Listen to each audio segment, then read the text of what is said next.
What's up, gamers? Hi, Descendants, and hello, Internet. The developers over at Nexon for the First Descendant have just released hotfix 1.0.3. Let's take a look.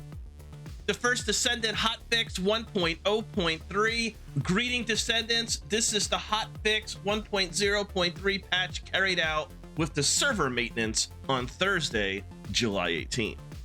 Patch details, content improvements on the UI UX. An option has been added to turn off other players' effects, projectile explosions.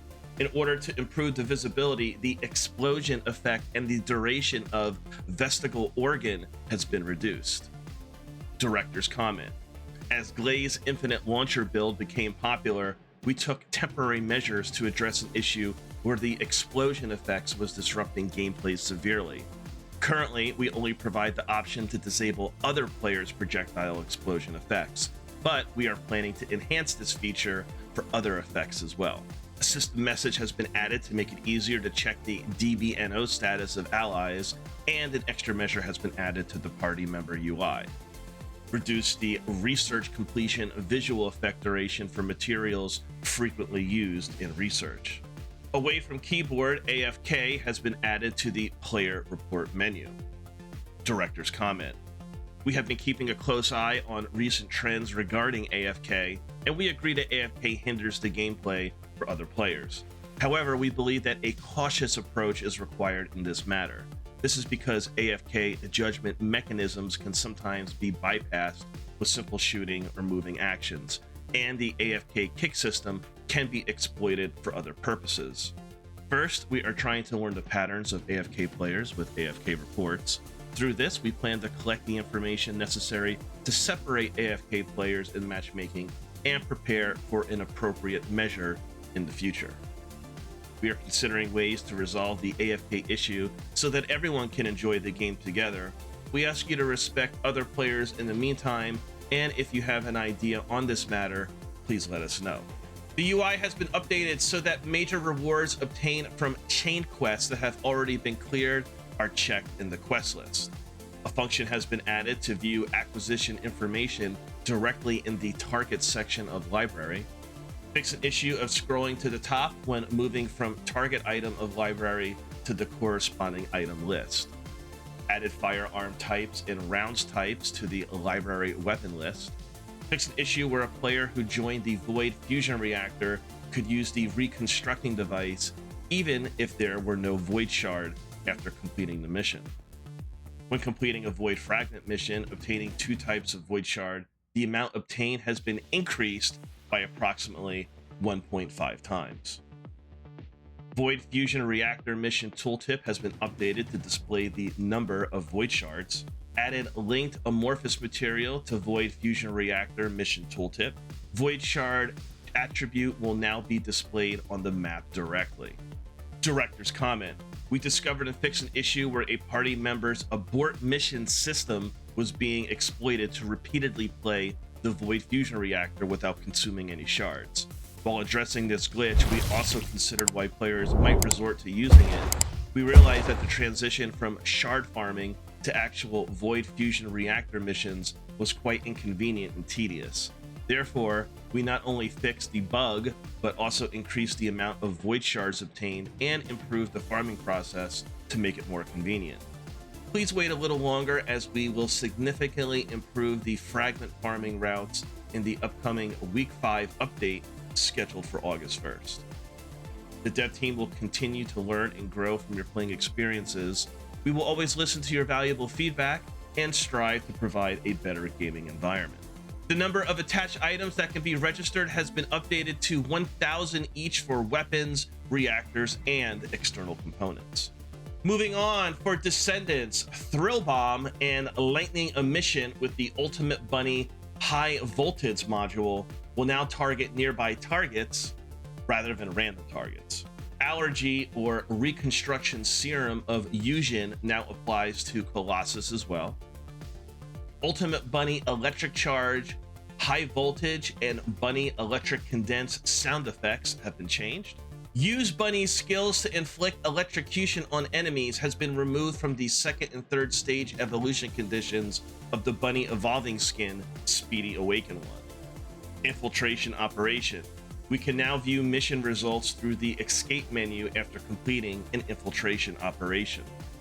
The time limit for destroying the Iron Heart has been removed in the infiltration operation Fortress, Heart of the Fortress. The location of the supply droid in the infiltration operation Fortress Quarantine Zone has been moved to the battle zone, making it easier to supply bullets.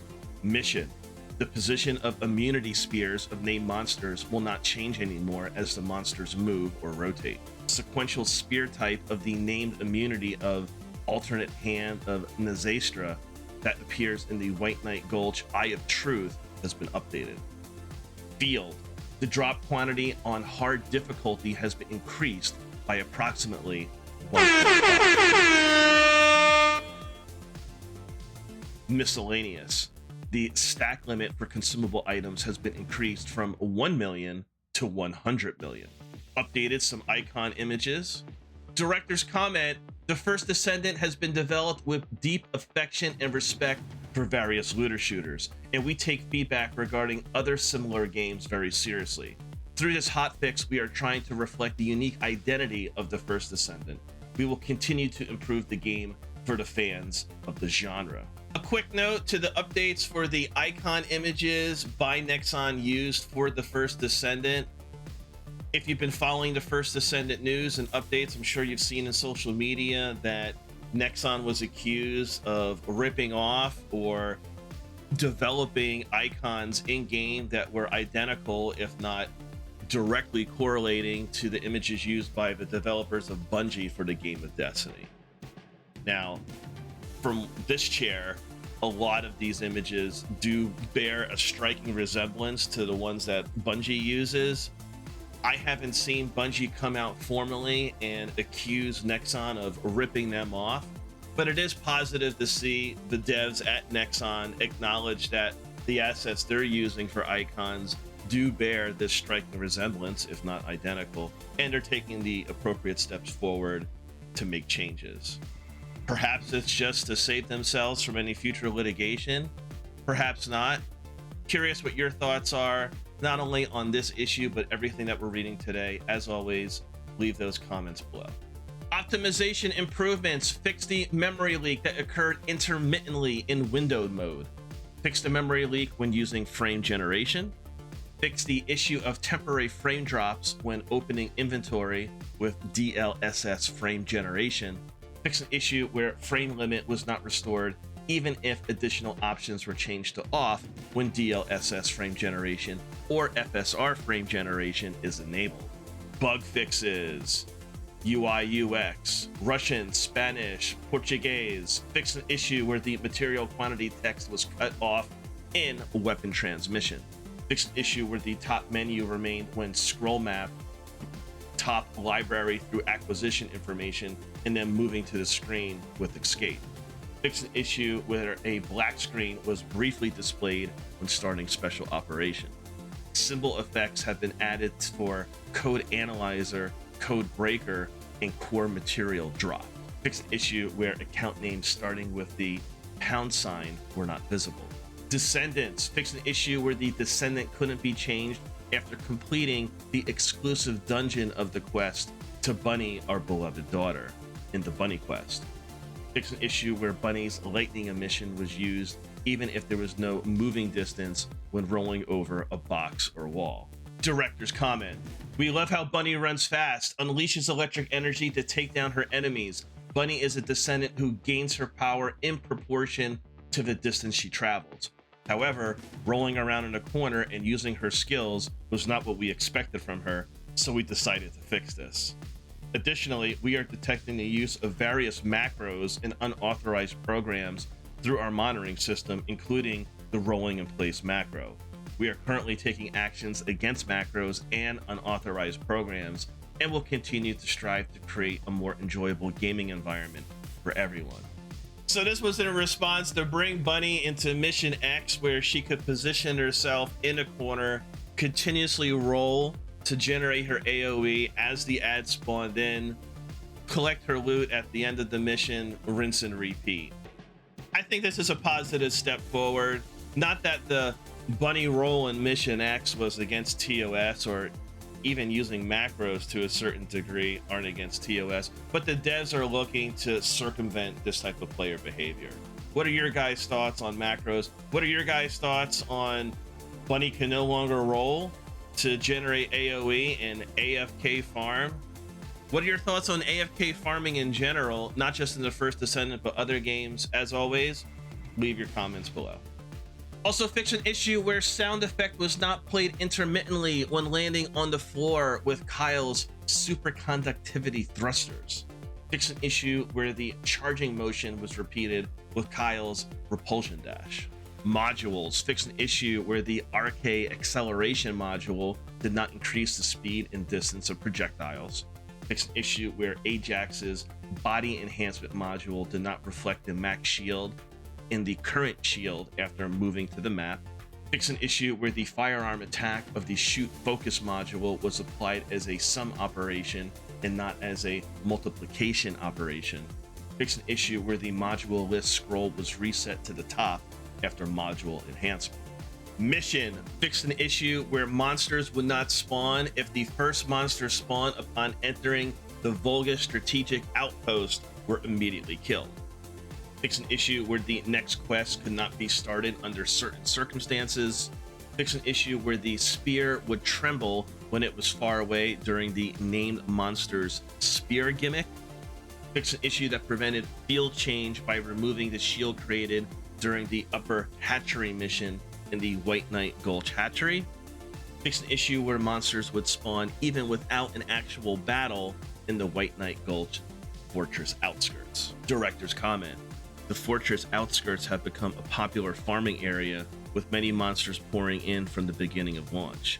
We love the running kill play and believe running, shooting, and bursting are the fundamental aspects of a looter shooter. However, using the terrain to exploit and gather monsters without any action was not what we intended. If everyone simply stood still and hunted, the game's enjoyment would quickly diminish. Therefore, we decided to make a change. We maintained the spawn rate by keeping the 4 Vulgus resource storage active simultaneously, but monsters will not increase when players are idle. Run, shoot, and create some explosions. Many monsters will continue to appear. Field. Fix an issue where code analyzer was intermittently required when working with the encrypted vault in the hard difficulty. Fix an issue where falling while using a grappling hook in a certain section of the prologue caused you to spawn at the next location with the mission unfinished status. Void intercept battle. Fix an issue where the removal did not happen intermittently and the grappling hook was maintained during a battle. Miscellaneous. Fix an issue where items were not collected when purchasing multiple items of the same product. Director's additional comment. Thanks to the love and interest that you have shown us, we feel the brimming energy of the community. HOTFIX 1.0.3 includes many fixes, which we hope will improve your gaming experience. Recently, we saw a video in the community where the Colossus defeated more quickly through module switching. If we had a bit more time, we would have liked to include a fix for this in HOTFIX 1.0.3, but unfortunately, it didn't make it into this update. The dev team does not want module switching to become another strategy. This method makes combat tedious and does not fit well with the run and gun playstyle. The dev team wants skills, weapons, modules, and external components to be part of the strategy. We hope that in-depth build research will progress, but strategies requiring inconvenient control are not with what the developer team aims for. Last but not least, we are planning to skip the patch next week for the upcoming 5th week update on August 1st. Please look forward to the new Descendant Luna and Ultimate Valve, new intercept battles, new ultimate weapons, modules, external components, and skins on August 1st. The devs also included a client patch today. Patch details: fixed crash issue during Bunny's exclusive quest birthday cutscene, optimized frame rate for the final cutscene in the fortress Destroy the Ironheart, applied in advance through server maintenance for Steam and PS5. So there you have it, the First Descendant hotfix 1.0.3. What are your guys' thoughts on all the details that we went over today? How are you feeling about the First Descendant? As always, let us know in the comments below. Thank you for watching. Likes and shares are kindly appreciated, and subscribe for more content. Peace.